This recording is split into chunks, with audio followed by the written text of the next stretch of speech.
Fox 5 and Hot 97 present Street Soldiers with Lisa Evers.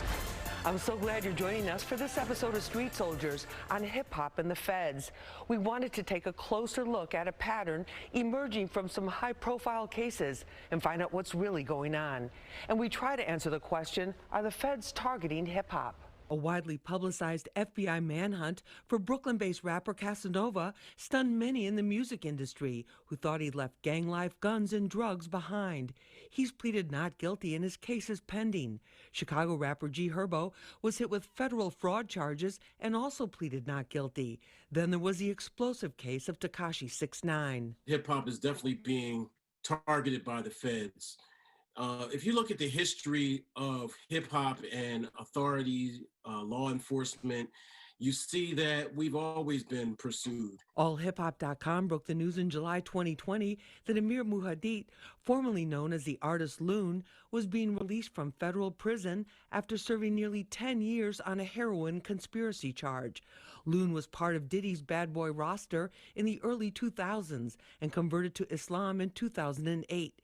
He says today's rappers take unnecessary risks, especially as men of color, by putting everything on social media. You can't fault the federal government for using these things as leverage against us. We have to look at ourselves. We have to look at what are we contributing, to this mass incarceration? What are we contributing to these high conviction rates? Criminal defense attorney Philip Hamilton says federal conspiracy charges give prosecutors all they need to pursue a famous artist based on the company he keeps, even if he is not the driving force in a criminal enterprise. You have a lot of these displays on social media of, potentially illicit cash and illicit activities, lyrics that are involving potential concessions and admissions of offenses. Of course, they're going to take a look into it, and where there's something that's there that's substantive, they're going to move on it. They're going to investigate it. There are many layers to this and questions about fairness. Let's find out what our panel has to say. Joining me is Amir Muhadit. He is the artist formerly known as Loon. He came home after 9 years in federal prison last July, and he's now working as a prison reform advocate after what he saw inside. Amir, thank you so much for being with us. Pleasure being here, Lisa. We really appreciate what you also do. Joining us is attorney Philip Hamilton. He's a criminal defense attorney and partner in the firm Hamilton Clark LLP, has tried many federal cases. Phil, great to have you with us. Lisa, thank you for having me. Thank you so much. Also joining us is Chuck Creekmur. He is the CEO and co-founder of AllHipHop.com. They broke the story about Amir's release and his coming home last summer. Chuck, great to have you with us. Thanks for having me. Thank you so much. Amir, I want to start with you on this. First of all, welcome home. It's great to have you back in the community doing positive things. Definitely. After doing 9 years in a federal prison, how did the reality of your experience match what people on the streets think goes on there? I think that what people know about being in the Federal Bureau of Prisons, from the outside, definitely mirrors what goes on in the inside. This information is not something that's tainted as far as how it's communicated from people outside to inside. But when it actually happens to you, the experience in itself, it gives you a heightened sense of awareness of what's actually going on and what leads people into the federal prison system. Because many, of the individuals that end up incarcerated, they kind of like honed in on what it is that motivates them to do what they do. But once, the consequences come, it's like the federal prison system is nothing like, what takes place on state. I've heard the different stories about what happens in state prisons versus what happened in federal prison. And by design, the Federal Bureau of Prisons is definitely a behemoth. It's something that is, has contribute to mass incarceration. It's destroyed the moral fiber of communities. It's warehousing, men all across the United States. And the snowball effect is what reaches our communities. So that's why I say, the communication between what takes place, on the streets and their understanding or interpretation what takes place in the feds, it mirrors one another, but there's also unrecognized trauma, saying that definitely plays our communities. And a lot of differences, and we want to get into your case as well, too. Attorney Philip Hamilton, in terms of the differences and what we're seeing, these federal cases, what stands out to you the most? I mean, what always stands out to me with respect to federal cases is just the level of time and investigation that the feds will put into their cases as opposed to state cases, right? I mean, the feds are working with essentially endless, almost infinite resources that when they want to investigate a particular issue or particular subject, they can take a year, they can take 2 years, they can have the assistance of the FBI, the ATF, the DEA, they can have them all working collaboratively. They can have them working in conjunction with state task forces. The level by which they are able to just dig into their cases and, secure these indictments and basically put, defendants in a position where, you're next to impossibly going to be able to just come out of the situation clean.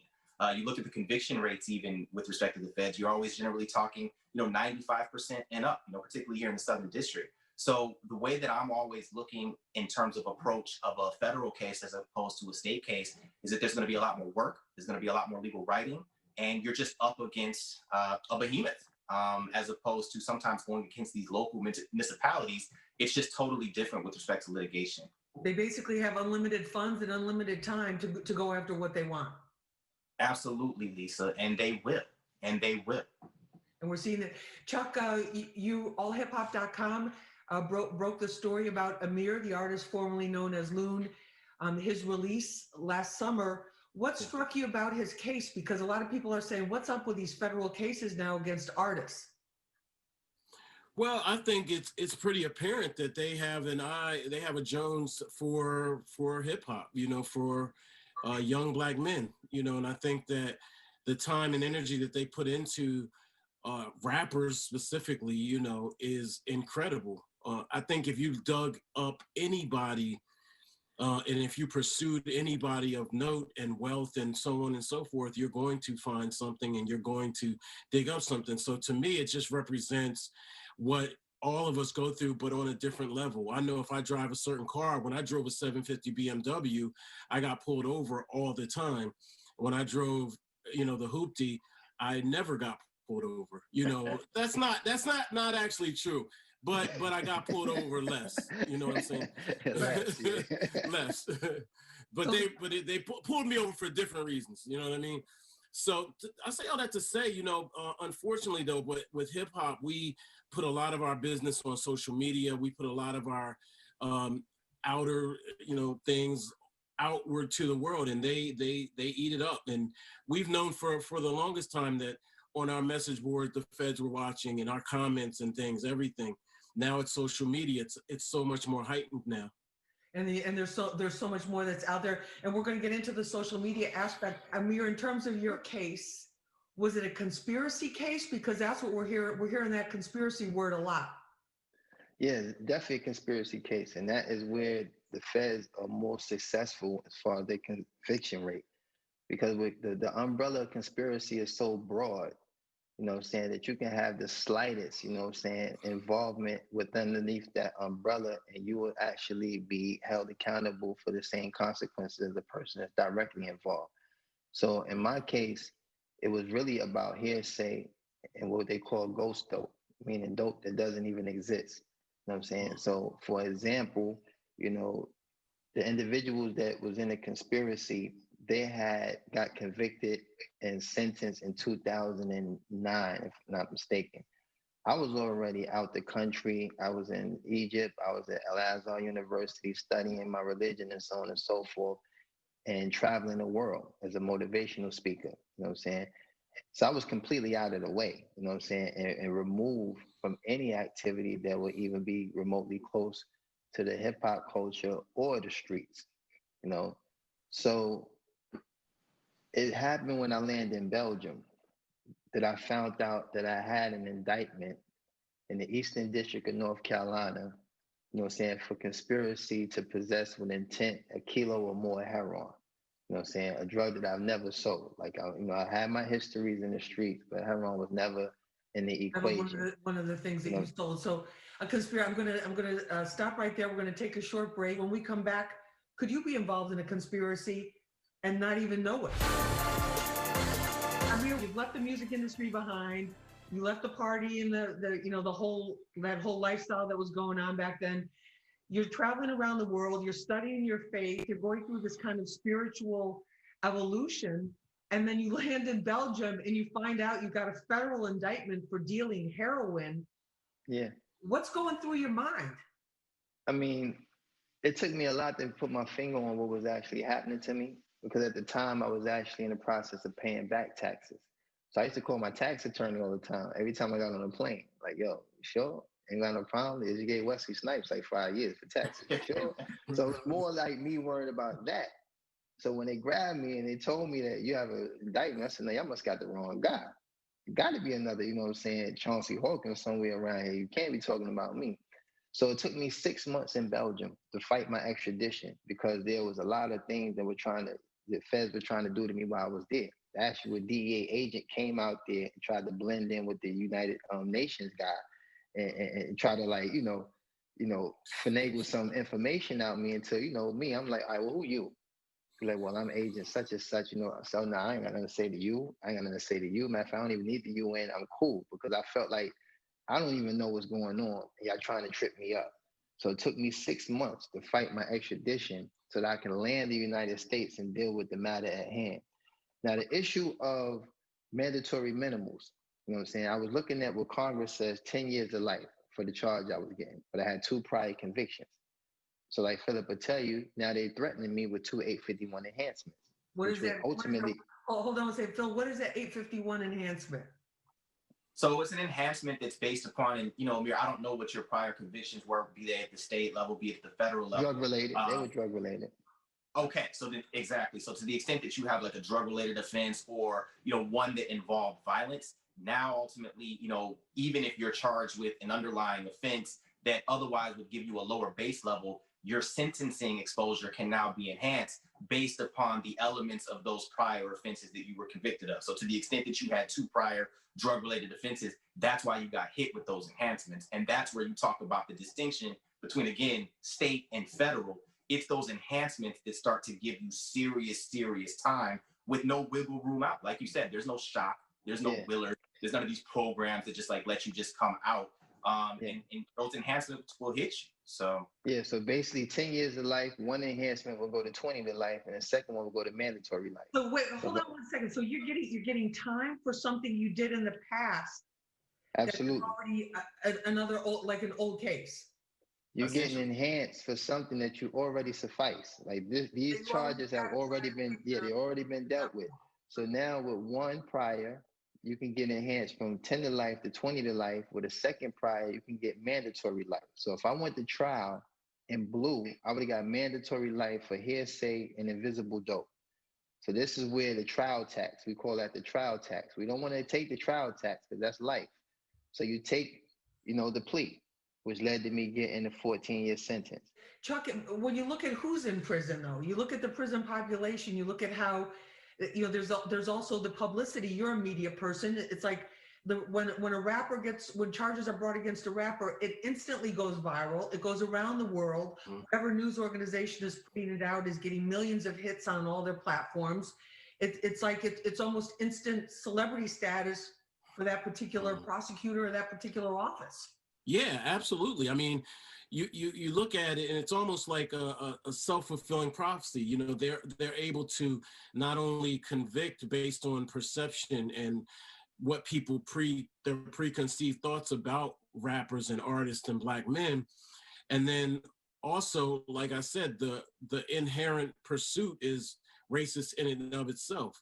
So I think that rappers are now, they're just, you get it on both sides. We drive the industry musically, and then you're able to then drive this other population as well, because there's this idea that they're already guilty, and then you have to plead guilty just to avoid something like Amir said, a life sentence. And so it looks like you're guilty when you're actually very highly likely innocent, if that makes any sense. So it's crazy, man. We've all had some sort of a situation. I had one myself. And, at that time, it was much a lesser type of situation, but you had to plead guilty or else you're looking at years in jail. And who wants to do that? Phil, in terms of what Amir was talking about and what Chuck were talking about, the trial tax, and there's a perception that the system is rigged, and especially if you're a man of color, the system is really rigged against you. If you happen to be a celebrity, man, they're going to try to dig up absolutely everything that they possibly can. And then you look at hip hop, where so many of our greatest talents have come from the streets and try to leave the streets behind, but sometimes the streets don't leave them behind. And Yeah. it's almost like a perfect storm for these prosecutors. The trial tax, otherwise known as the trial penalty, in many respects, it is real, especially like if you're engaged in a lot of, pre-trial plea negotiations, and, you're able to kind of, figure out like, all right, what charges are we dealing with? You can charge bargain, maybe this charge isn't coming with the mandatory minimum, which leaves you a little bit more eligible to, potentially maybe walk away with house arrest, or to walk away with some kind of minimal exposure. Phil, is there a difference between a cooperator and somebody who's a snitch? Amir's shaking his head. Amir, you want to take that? Amir says no? No, it ain't. I mean, it's the same thing. It's one and the same. Like, this is the thing that, I've learned from just my previous dealings with the street. You know what I'm saying? So this situation that came after I had made so many different changes in my life, you still don't abandon what you understand about, this code of ethics, so to say. Right. So just to give you a minor detail, my situation was an introduction. Philip, that's Chuck, that's Phil, y'all good, y'all got y'all stuff straight, I'm out. So I'm like the car rental guy. That was the extent of me. But the investigation itself is about this thick. You know what I'm saying? Is all kinds of, things that have been investigated through the whole duration of the conspiracy. But my role was about that small. But even with that being said, I'm never going to be at liberty, to take another man's freedom or hurt another person when I'm the person that's involved in this. They didn't call that person's name. They didn't indict that other person. So I have to face these consequences, even though I didn't share any of the accolades or benefits from this conspiracy. You know what I'm saying? So I believe that to be that honorable thing that Chuck is talking about, is like, you can't enjoy all this stuff. You can't have all the fun. You know what I'm saying? Especially when you're driving a car that's going to eventually run out of fuel. You know what I'm saying? So when that happens, you have to be man enough to accept the sour that comes with the sweet. So it's like, you look at, like, back in our generation, you had what they call conscious rappers. These were guys that was rapping about things that was uplifting, educational, informative, and so on and so forth. They wasn't entertaining the streets and all of that stuff. You understand? They chose a lane. But now you have all these other artists, ensembles of them, and just an influx of them just keep coming out with the same narrative about beating these streets. So when that comes down, you have to understand the consequences they apply the same way that they do in the street. You know what I mean? You're just doing it from a whole different perspective. Exactly. So by exposing all of this stuff to law enforcement and making their job extremely easy, and condemning yourself and removing yourself from all of the fun that you say you enjoy, all of the fun that you say you work hard to achieve, you're putting it on the line every time and every day that you exploit, this narrative about you being this trap dude, you being this dude. I don't even see females no more in these guys' videos. It's just a bunch of dudes, with a bunch of guns and a bunch of money. And it's like, yo, that looks like prison. Chuck, final word. In terms of hip hop's responsibility, is there a responsibility, especially with some of these up and coming rappers? What's your take on what advice you would leave people with? My take on is listen to the OGs, to the younger artists, to the younger generation. Listen to the OGs, learn their stories, even if you don't get to meet them, but listen to them, because, and I think this is happening, by the way. I think that we have artists like, say, Amir, we have Royce da 5'9", Exhibit, and others that are sharing their wisdom, sharing their knowledge. And I believe that a lot of it is getting through to the younger generation. But as always, we do have those that amass a certain amount of respect, money, influence, and maybe they're harder to reach because they don't see what can actually happen. They don't believe it can happen to them. Thanks for joining us for this episode of Street Soldiers on Hip Hop and the Feds. You can watch it again and see other episodes on our Fox 5 NY YouTube page. Remember, use your mind. It's your best weapon. I'm Lisa Evers. Let's push for peace, love, and justice for all.